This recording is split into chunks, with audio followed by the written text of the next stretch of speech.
Wednesday, which means it's another new comic book day. I am so excited to vlog this for you guys because this week is stacked. Oh my gosh, one of the best books is coming out that I am so excited for. So I just want to talk about some things that I want to get, and then let's get started. So starting off, just for some news, if you guys are also into comics, Absolute Martian Manhunter is finally being off break with issue number 7 coming out today. That is my favorite series of all time. Absolute Martian Manhunter is amazing. I literally cannot wait for it to come out. It's going to be so good. I'm so excited. Dennis Camp is absolutely killing it on the book. Then we got the first Absolute team up with Absolute Wonder Woman and Absolute Batman in Absolute Wonder Woman issue number 15. Dude, that is peak. Then we have Absolute Superman issue number 14, but I'm not caught up with Absolute Superman, so I don't think I'm going to be picking this up. And then we have the 3 DCKO fights. We have Lex Luthor versus Etrigan. We have The Flash versus Green Lantern. And we have Joker versus Red Hood. This is going to be such a good week for DC fans, such as myself. There's a bunch of other books, but I just had to point out because DC is absolutely killing it this week. And I'm a big DC guy, so this is going to be so good for me. But just like every other vlog, I'm going to go over the stuff that I read this week before I go to the comic book store. So let's get straight into it. So this is everything that I read in the past week. So let me go over everything that I enjoyed and just talk about my thoughts on these books. Starting off, I only read 2 single issues this week, but we have Exquisite Corpses issue number 8. Guys, if you guys are not tapped into Exquisite Corpses, what are we doing? Exquisite Corpses is so good, and this issue by far was the most violent. And if you guys don't know, I'm going to try to describe Exquisite Corpses because I'm telling you guys have to pick this up. It just got like a 5-year extension. Exquisite Corpses is basically a battle royale, but it's like horror themed and it takes place on Halloween Day. So it reminds me a lot of the Hunger Games, except it's way crazier than the Hunger Games. And that's just a take that I'm going to have because the Hunger Games is great, don't get me wrong. One of the biggest franchises in the world. I believe that this can become that big. It is so good. It is made by Image Comics, and if you guys know Image Comics' track record recently, Image has been absolutely killing the game. But yeah, this issue was really, really good, and I can't wait for them to continue the series. It's so peak. Next, we got Absolute Wonder Woman issue number 14. Like I said, issue number 15 is coming out, which is the absolute team up between Absolute Batman and Absolute Wonder Woman. Oh my gosh, I can't wait. But this issue was really good, and we got a little look, not like a true look, at Absolute Zatanna. You know that it's Zatanna because of the way that she's talking backwards, but it's more like a magic version of Absolute Wonder Woman conjured by Zatanna, if that makes sense.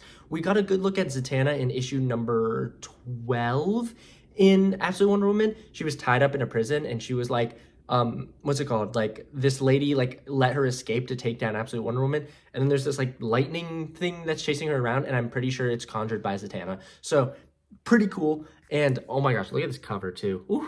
This book has been heat. Absolute Wonder Woman has been killing it every single issue. I absolutely love this series. Now on to the Spawn Compendium. Guys, Spawn has such a great design, and the artwork by Todd McFarlane is absolutely insane.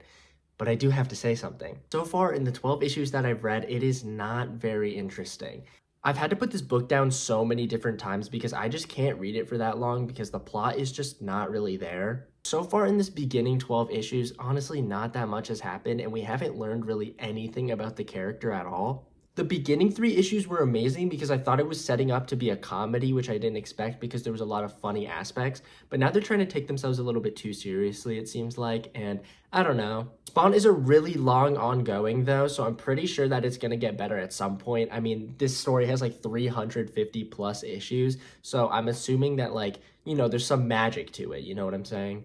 I just feel like I probably haven't reached that point yet, but so far it's kind of just I don't know. I'm not a huge fan, but I'm not going to sit here and hate on it forever. I also just completely forgot that I have another single issue, so let me talk about that first. We have Zatanna versus Harley Quinn. This story wasn't bad. It was pretty decent. It's just one thing that was really emphasized in this book was that Zatanna and Harley Quinn were like really good friends. So I thought like, when has that ever happened? Maybe I'm missing something. So I made sure to like look up if they've ever been friends, as well as go through a lot of the reviews on Comic Geeks. And a lot of people were confused. There's some lifelong Zatanna readers, some lifelong Harley Quinn readers, and some long life readers of both who were genuinely so confused why they were such good friends in this. It didn't make any sense to me because I've never seen them together and I've never seen them interact, let alone be best friends. Also, the whole point of the tournament is people fighting to the death, so I don't even know why they would be best friends in the first place. And even if they were, I feel like the fighting was very interesting. The fact that Zatanna almost lost a magic battle against Harley Quinn. Almost. Zatanna did pull through near the end, but it was close. I don't understand how that makes any sense. Zatanna is one of the strongest magic wielders, and Harley Quinn is just a street level villain. I don't understand. I don't know if she knows magic. I don't know that much about Harley Quinn, but I don't think she does. Especially Zatanna level. Are we serious? But I mean, the fight was cool, I guess, but I always wasn't a huge fan of that stuff. Overall, though, it's still like decent, I guess. Now onto the trades, we have Red Coat Volume 1, another Image comic Ghost Machine banger. Guys, pick up Red Coat. I'm going to tell you what it's about, and it's going to sound so wild and wacky, but I'm telling you, it was written so well, it was actually so interesting. This right here is Simon Pure, and he lived all the way back in the time during the Revolutionary War between America and Britain. Basically, during this time, America is learning how to use sorcery. So there's literally a panel in the first few pages of this book of George Washington using sorcery. It is so weird, but I'm telling you, it's so peak. We move on a little bit, and Simon Pure sees this ritual going on that's happening to Benjamin Franklin. And he accidentally falls into like the middle of this ritual and gets granted the power of immortality as long as he's on American soil. This causes him to literally just live forever, and he teams up with some of these other historical characters that are like, just known throughout history, such as Albert Einstein. Yes, I'm dead serious. Simon Pure teams up with little kid Albert Einstein, and obviously the kid's a genius, but yeah, it's just so weird. But it's so good. And they also team up with Benedict Arnold as well to try to take down George Washington because George Washington became corrupt. Super interesting. If you like history, you're going to like this. And I heard there's a lot of other historical figures that appear in the story that are in the later issues of Redcoat. So I'm going to try to pick those up at some point. But oh my gosh, this book was so fun and it was so good. Next, we have Aquaman the Trench. If you guys saw in the last vlog, I actually got this from Ollie's. I did a little trip to Ollie's for the first time. This book was pretty decent. I'm not going to lie, though. It doesn't make me like Aquaman anymore. It actually makes me like this new character or a new character to me. She's not like in any terms like new. She's always been in the lore, but new to me, named Mera. And the reason that I really grew towards liking Mera over Aquaman is Aquaman hasn't shown like any of his water powers in the first trade, like basically none. And then we see Mera literally water bending, and I don't understand how I would even consider them to be on the same level, considering Aquaman has literally done nothing in his own run. One of the things that I find really funny, though, is civilians walk up to Aquaman all the time and just poke jokes at him. For example, there was a guy that sat down with him at a breakfast restaurant place, and the guy said, "How does it feel to be nobody's favorite superhero?" And he just said that to Aquaman's face. Also, in some of these issues where he works with the policemen ask him, "Oh, why don't you just talk to the fish?" Like, they're just making fun of him to his face. It was really funny, though. I'm not going to lie. It was pretty comedic. But overall, this book was pretty decent as well. It's written by Jeff Johns. You guys know Jeff Johns is one of the better writers, so still pretty good. Next, we got Nemesis Reloaded. Guys, it is written by Mark Miller. I'm sorry, Mark Miller's not that great of a guy. But it is also, the artwork is by Jorge Jimenez. Ooh, if you guys have been reading any of the Batman, the current Batman books, they are all done by Jorge Jimenez. And guys, Jorge Jimenez is such a great artist. Also has the best Tim Drake Robin design, and that comes from a Tim Drake glazer myself. But let me talk about Nemesis, not just his Robin design. So since we're talking about Nemesis, this book is wild. Nemesis literally acts like Deadpool if Deadpool was 1,000 times crazier.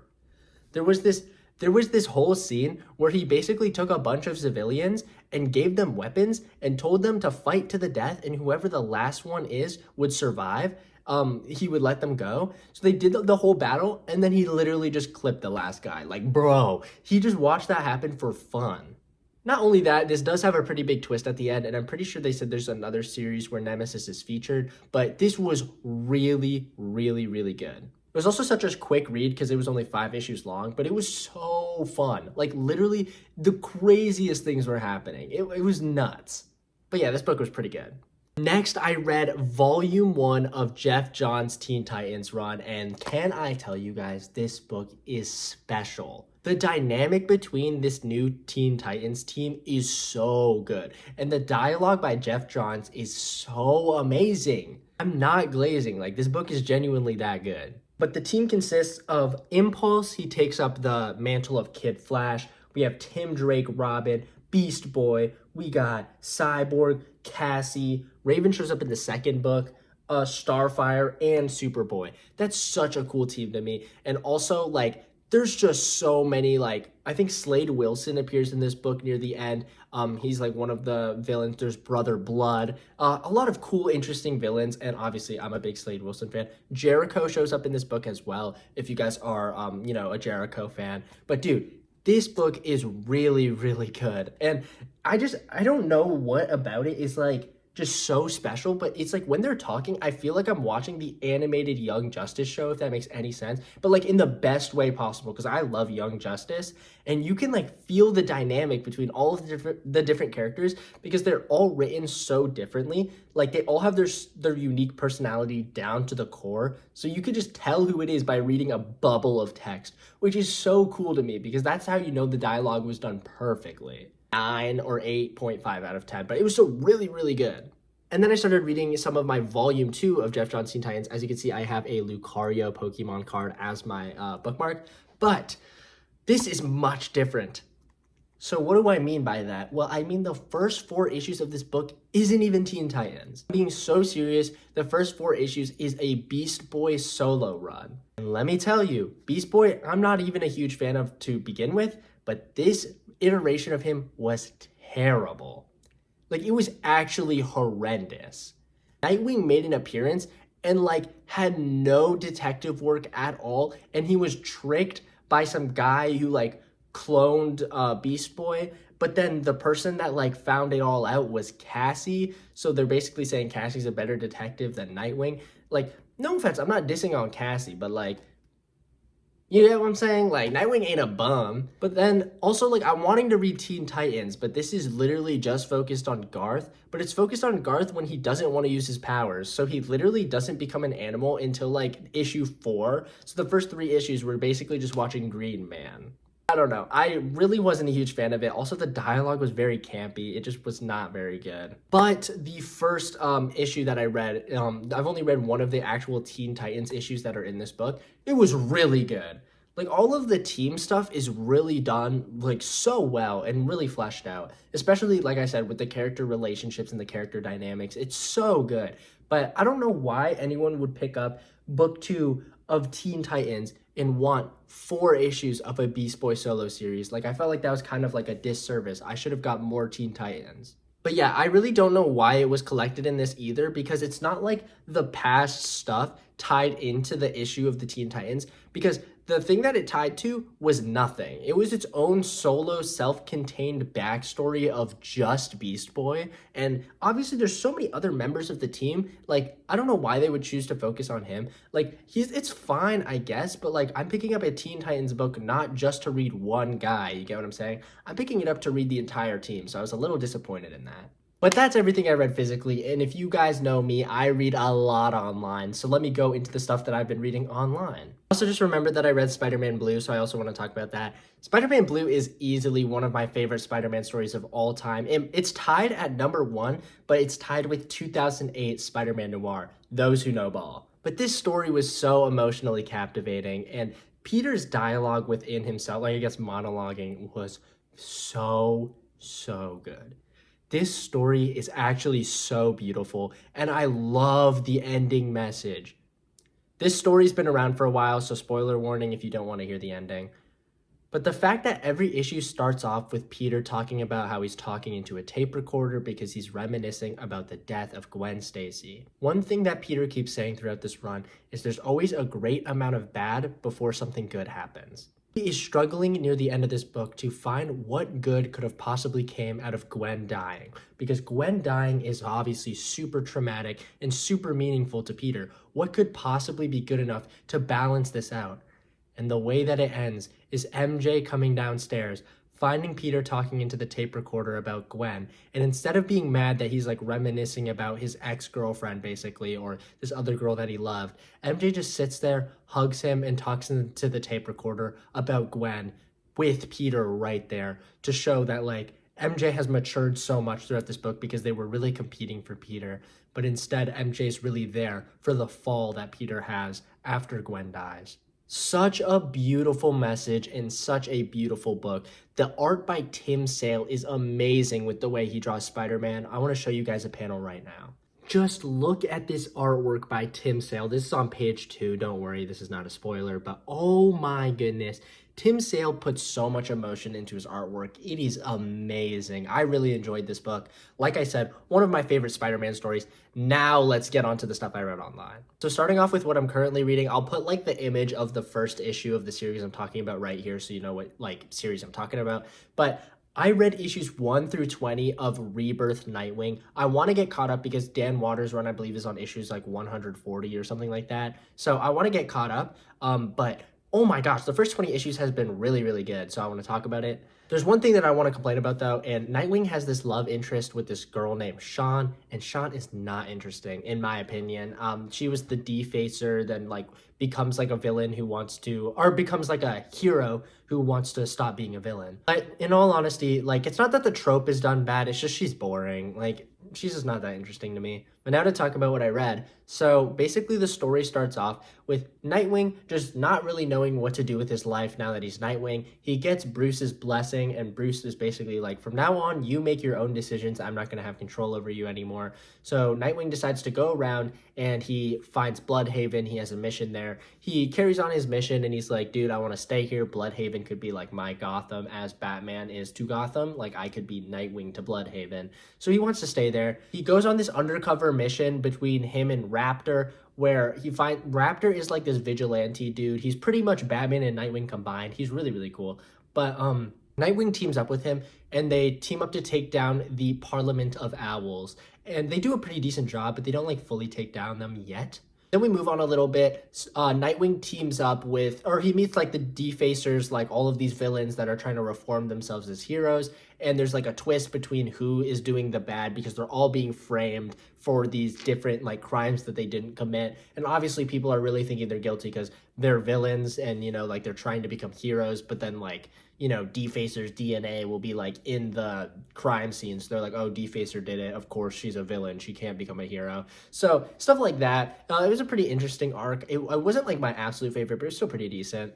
Then we get onto my favorite arc of the entire series so far. It's called either Death of Nightwing or like Nightwing Needs to Die or something like that. But Nightwing teams up with Damian Wayne Robin, and they have some insane dialogue, which was really good, where like Damian is like, you know, kind of mad that everyone thinks that Nightwing should be the next Batman. So Damian really like drills it into, you know, Dick Grayson's head that like, I'm better than you. I'm the blood heir. Like I'm going to become the next Batman. You're worth nothing. Nightwing doesn't even want to become Batman. So Damian's just having like an ego trip. But then Dick Grayson is basically saying like, you've earned the mantle of Robin because like he was the original Robin. So it was pretty interesting. I really like the dialogue between them. But most importantly, I actually like the villains. So it's the villains in this arc is Professor Pig and Dr. Hurt. I think Dr. Hurt is probably the worst villain name of all time. I think it's pretty comedic though. His name's Dr. Hurt and he hurts people. But the two villains work really, really good together. And also the other villains were also Deathwing. And Deathwing is super cool because he's basically a Dolatrop version of Nightwing created by Professor Pig and Dr. Hurt to try to be better than Nightwing. It's basically the evil side of Nightwing. It's super cool, and the guy also like has a lot of the memories that Nightwing has. So cool villain and a really cool design. He's using the new 52 Nightwing suit. So that was really interesting. And also there's like a Dolatrop version of Damian Wayne. Super cool. And yeah, I just really like this arc and just thought it was so interesting. Nightwing also teams up with the Defacer near the end of the arc. So it's Nightwing, the Defacer, and Damian Wayne teaming up against Professor Pig and Dr. Hurt. Good arc. I really enjoyed it. And yeah.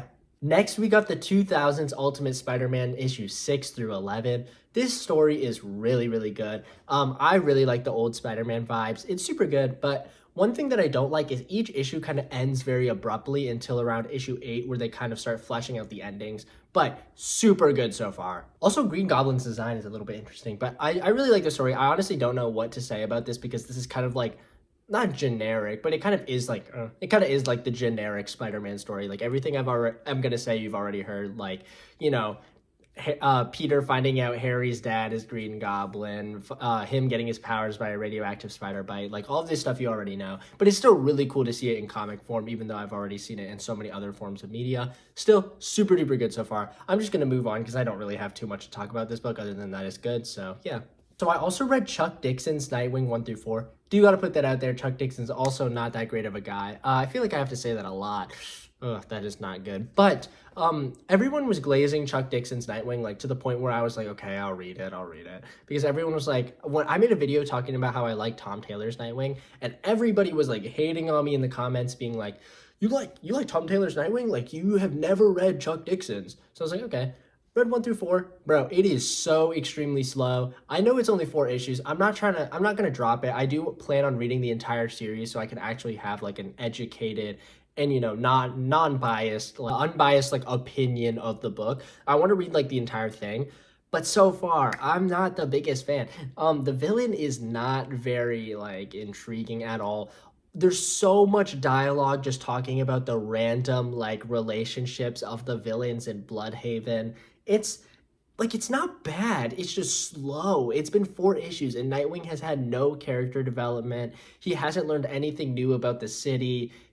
I don't know, man. It's just not that interesting. But I'm hoping that, like, you know, people, like I said, they were like, Tom Taylor had such a safe take of Nightwing. Like, this is such a, you know, this improved Nightwing's character a ton. I'm assuming he's going to become more lighthearted because he was pretty dark and brooding near the beginning of this run, like issues 1 and 2. But like I said, like, dude, it's so just dialogue heavy. And I'm a dialogue guy. I like dialogue heavy stories when they actually mean something. A lot of the dialogue is just baloney. Like, they're just there to like make you take time to actually read the book. Like, they literally talk about like the relationships between these 2 characters. I don't even remember their names because I was so like not interested, but they're these 2 like big villains in Bloodhaven, and they talk about like their relationships. Literally in every single issue, they say the same thing about their relationships, but they just like rehash it in like a different wording to try to make you like, oh, that's how Bloodhaven works. That's how the hierarchy of the villains in Bloodhaven works. It's like, we already know that. Like, if you're just like telling a little bit, like Rebirth Nightwing will tell you stuff from the previous issues that you already read, but they'll keep it on like the first page and that's it. Or maybe like the first 2 pages. Or it'll be like Nightwing like having a moment where he like flashes back to the past and it's like 1 page. But dude, like some of the times we're like literally reading the same issue 4 times in a row, and that's kind of what it feels like because there's not that much new information that happens from issue to issue. Also, it's just like kind of just not that great so far, but I don't know. I'm hoping it gets better, but yeah, I'm not a big fan of it so far. Next, I read Moon Knight Fist of Conscience issues 0 through 4 because I did read issue 0, and it is so good so far. So the team that Moon Knight has is one of the coolest teams I've seen in comics in like a long time. We have Hunter's Moon, who has like a really cool design. He looks like Moon Knight with like a black mask, super cool. We have Moon Knight, of course. We have Tigra, and we have 8 Ball, and 8 Ball is so cool. There was a scene where a car was flying like however many miles per hour at him, and he used a pool cue and he hit the car flipped over him. Like, dude, that's so tough. But yeah, it was really cool, and so far the artwork is stellar. I love the artwork. It fits the story so well, and basically like the plot right now is there's this like drug that like everybody's hooked onto. It's like the most addictive thing. It's called not pixie dust, sorry. It's called fairy dust, but people are calling it like moon dust now or something like that. But it's basically just this powder that like everybody's hooked onto, and Moon Knight is trying to stop people from selling it. And it's really just that simple, but there's like a lot of cool stuff going on, and I just love it so far. It's pretty good. I've only read, like I said, 5 issues because 0, 1, 2, 3, and 4, but it's still really good so far. So I plan on continuing to read it because it is an ongoing that is still coming out, and my brother is like fully caught up, and he says it's really good. So I do plan on getting caught up at some point. Next, I read Chip Zdarsky's Daredevil 1. I did not expect him to team up with Spider-Man in this book. I thought like for most issue number ones, it's like focused on just the main guy, which is cool. But come on, Spider-Man and Daredevil, dude, that was so good. And everybody says like, or not everybody, but a lot of people say Chip Zdarsky's Daredevil is the best Daredevil run, if not like the best like starting Daredevil run or something like that. I don't know, but it is super good so far. I do plan on continuing this as well because it is just so peak. In that one issue, there's just so much that happens, so much action, and I haven't read that much Daredevil actually, which is why I wanted to read it. The only Daredevil book I've ever read is Daredevil Yellow, and actually I read Daredevil Cold Day in Hell, which was issues 1 through 3, but still I've read 2 Daredevil books and that's it. So I haven't read that much. But yeah, it was really, really good so far. I don't have that much to say because I've only read 1 issue, but team up with Spider-Man, absolute cinema. Next, I read Hit Monkey issues 1 through 3. This was pretty decent. Like, it wasn't bad by any means. It just wasn't as, like, cool as I wanted it to be because I used to use Hit Monkey in, what's it called? Marvel Contest of Champions. I don't know if that's ball knowledge or not, but I used to use him in that game. So I wanted to read some, like, just more about him because I've read this one run. I don't remember what it was, but it was like his origin story. I don't remember where I read it, but I read it at some point. But I then went to read like the series that came out like right after his origin. It's supposed to take place right after, and it was not bad. The action was really good, and Bullseye shows up actually, and Bullseye and Hitmonkey like duke it out, which is pretty cool. But overall, like the story's not that deep, and it doesn't really push the character that much. But just some cool action with Hitmonkey. And I mean, Hitmonkey is literally a monkey that wears a tuxedo. Well, I don't even think he wears a tuxedo in this, but he does wear the glasses. And he's a monkey with guns. And it's just cool. Like, you know, he's an assassin. He basically has like the ghost of his former self, like talking to him during the whole thing. It's really cool. I like it, but it's just not all that, if that makes sense. It was decent. I'll just say that. It was decent. That's the perfect way of putting it. It was just decent. Next, I read issues 1 through 5 of Iron Fist. This has Lin Lee as Iron Fist. If you guys were tuned into the vlogs a couple weeks ago, it might have even been, no, I think it was 2 weeks ago. I read the Swordmaster series. I read Agents of Atlas, which is just a bunch of like Lin Lee stuff. I wasn't a huge fan of Swordmaster, in all honesty, but I read some of the Iron Fist, and it was decent. So the thing that I really liked about Lin Lee as a character was the fact that he can use the Iron Fist and he can use the swords, like the sword shards that are embedded into his like fists. So he has one like sword fist and one Iron Fist, and that's so cool to me. But he doesn't unlock that until the final issue, which is fine because, you know, he's going on his whole hero's journey. But I feel like the fact that he can't actually take down I forget what his name is, but it's Shou Lao or something like that. I don't know. But it's like the dragon of the Iron Fist. You're supposed to like win in a fight against it and take its heart, and that gives you the power of the Iron Fist. Instead, he basically like befriends the dragon and then gets the powers of the Iron Fist. And the reason that I find that really weird is it makes it seem like he's weak. It makes it seem like he doesn't actually want to do the tasks of being the Iron Fist. He doesn't keep up with any of the traditions that the traditional Iron Fists have, yet he gets granted the power of the Iron Fist. Like, it kind of just seems like a really heavy plot armor. But the fact that he has one, like I said, swordmaster, like fist basically, because like the sword shards are embedded into his arm, and then he has the Iron Fist, super cool. That is amazing, but that was only in issue 5. And the last issue I read was Axe Iron Fist. This is only a one-shot. Oh, I was not a fan. Oh my gosh. This was Lin Lee. We finally get to see him like using Swordmaster, like his Swordmaster fist and his Iron Fist together, which seems really cool because like I just said earlier, it was really cool. But the issue that I have is they are really trying to just make Lin Lee overpowered. They literally make him hold Mjolnir, bro. Like, I'm not trying to be like that, but he is so relatively new as a character. Like, especially as Iron Fist, he's had, what, a 5-issue series, and that makes him worthy enough to hold Thor's hammer. Like, what? Also, he has never done anything that worthy. In the Swordmaster series, he literally is going on this endless journey of trying to find his dad and putting millions, or not millions, but putting a ton of people in danger because he just feels like his dad is still alive. And he does the same thing in New Agents of Atlas as well. So I have no idea how he could be worthy because most of the time he's just wrong. I don't know what to say, but he just goes about things wrong and immorally and selfishly. But he is able to hold Mjolnir, and he, like, again, he doesn't have a single feat that like makes me think like, wow, he's an amazing guy. You know, like, I really feel like he should be able to hold Thor's hammer. He's really worthy. No, they just make him do it because he's this new character and they're trying to make him like overpowered. So he has like the Swordmaster Fist, the Iron Fist, and Thor's Hammer. I'm like, bro, like it's cool, like yes, on surface level, but when you think about it deep down, it's clear that they're just giving you like a bunch of these like already established things like the Iron Fist, already established things like Mjolnir, and just trying to make Lin Lee cool. But overall, it was like okay, I guess. I just wasn't the biggest fan. But that's everything that I read. I know that was a lot of blabber, so let's go to the comic store. But before I go, I need a shower because I'm still wearing my pajamas. So let's go do that. And then I am going to go to the comic store. So this is about to be peak. All right, I'm out of the shower, so let's get a quick little fit check. This is the fit. We got the Deadpool and Wolverine, like, what's the word? Like crew neck, I guess. And then we just got some gray pants. All right, we just got here. Let's go inside.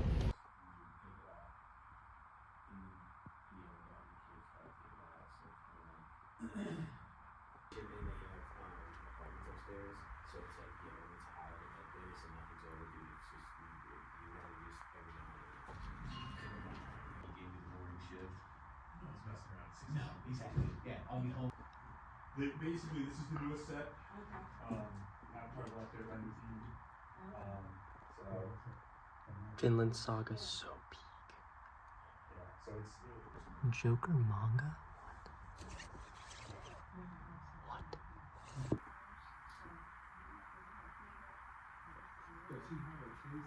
Oh, we're about to see what back issues of The Flash they have since I've been reading so much of the Mark Waid run. See if they got any.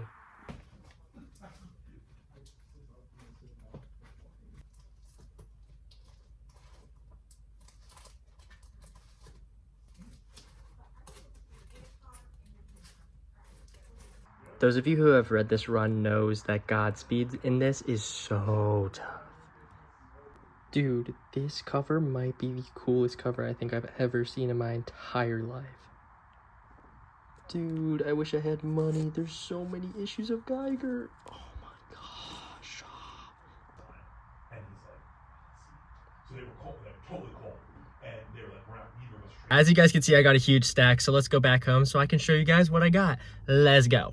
All right, I'm back home, but I do have to say, if you guys are ever driving, listen to Clarity by Zed and Foxes. Trust me. All right, we're back. Let's see what I got. So starting off with the one and only trade, I got Red Hood and the Outlaws, New 52, Volume 1. I got this for $5, and I just heard that this was a decent Red Hood run.